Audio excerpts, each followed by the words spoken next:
Good morning. Good morning, guys. Today we have an epic story time ahead of us.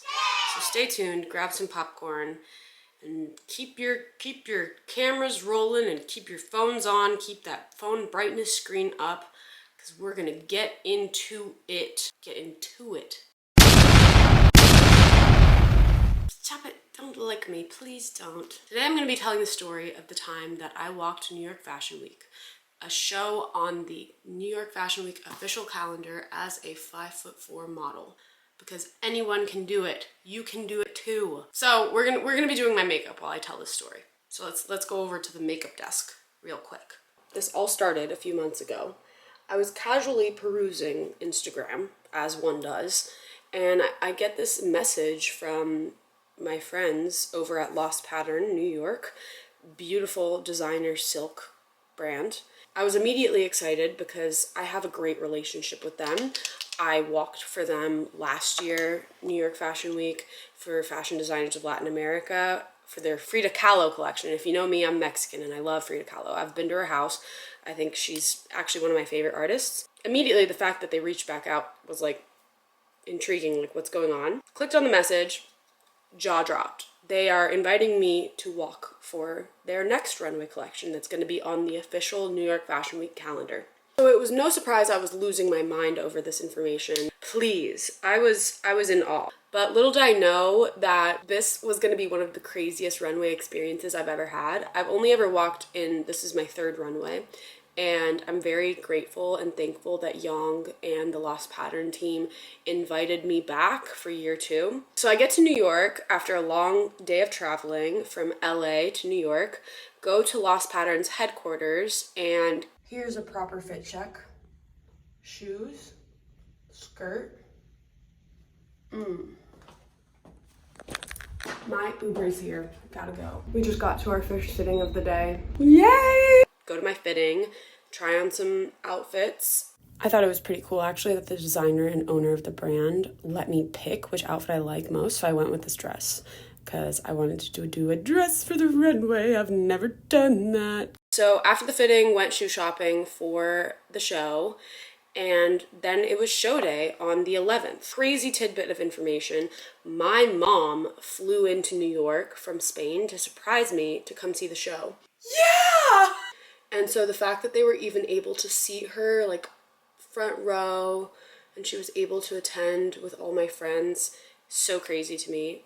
I actually was like crying tears of happiness because I never thought that my mom would be able to come and see a show that I walk at. Like, what? Are you kidding me? On the day of the show, we had a call time of 1 p.m. and the show was at 6. Immediately when we get there, we report, check in, and we had a meeting with designer Kata and the owner of the brand Yong, and then Mimi Tao, who is an incredible model. She did like some of the casting for this show, but she was also like coaching us for the runway to make sure that like everyone's walks were cohesive. This is when I realized the craziness of what this show was actually going to be. We were walking the runway in a designer furniture shop named Poltrona Frau. First of all, that is really cool because the venue within itself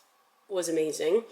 And the second part of it was really cool because we were kind of like in the heart of New York, and the designers and owner of the brand wanted to incorporate this aspect of the runway show where we walked outside in the streets of New York and do like a surprise like walk, and we dedicate our walk to New York City. Crazy. So when they told us that, I was immediately pretty floored by that. And then the other thing that made this runway show insanely unique is that there were a total of 6 stairways.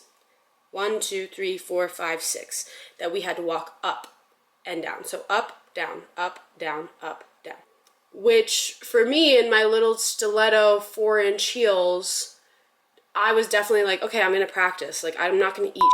I'm not gonna be the one person that like eats on the runway. That's just not gonna happen. Also, it was the longest runway I've ever walked. So after we did like the rehearsal time and we met everyone, and we had like a little lunch. It was nice. They catered us a little lunch. It was then time to go into hair and makeup. Oh, for this runway, what look are we going to be going for? So for this look, we are going for natural look. This foundation, no eyeshadows, no mascara, just a little bit of lipstick, yes, and you're gonna have like a fresh skin, like you have nothing. Very bare, very natural. It's already looking great. Can't wait to see glowy, what it looks like. dewy skin. I really liked that they did very minimalistic base and no mascara, no eyeshadow, nothing. I thought that was very unique. It really makes the model's beauty stand out, and it really makes the clothing stand out, which is really obviously the goal. But I really did like that everything was very sleek. Dude, I actually can't do anything with my dog just like sleeping on me. I don't want to wake him from his slumber, but he's so cute, dude. I love him. The entire time I've been filming this video, this is what my dog has looked like. I'll show you a picture. So it was getting close to the time to walk the runway, and we were backstage taking our pictures. I was eating some soup.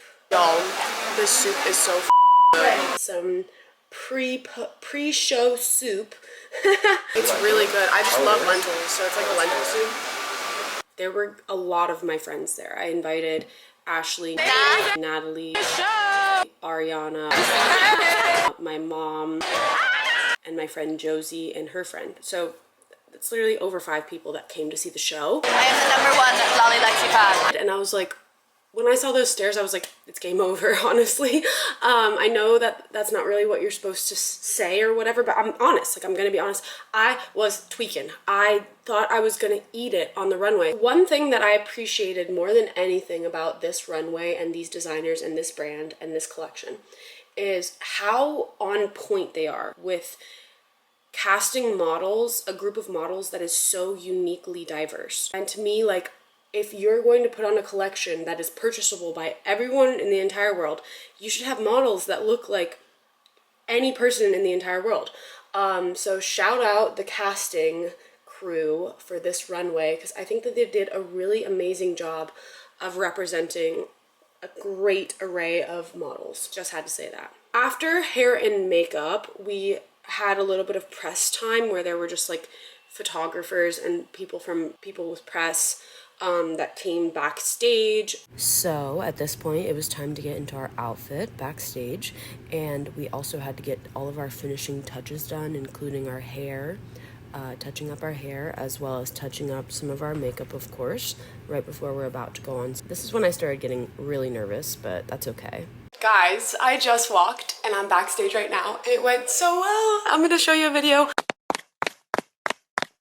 We did this cool part where we went out into the street of New York to walk. That was literally the coolest thing I could have ever imagined doing. And I'm so happy that this happened. Thank you, Lost Pattern. What did you think of my story? Thank you guys for tuning in to my story. If you take anything from this, I hope that you take that with the correct amount of effort, experience. Anyone can be a model. You don't have to be 5'8". Thank you guys for watching.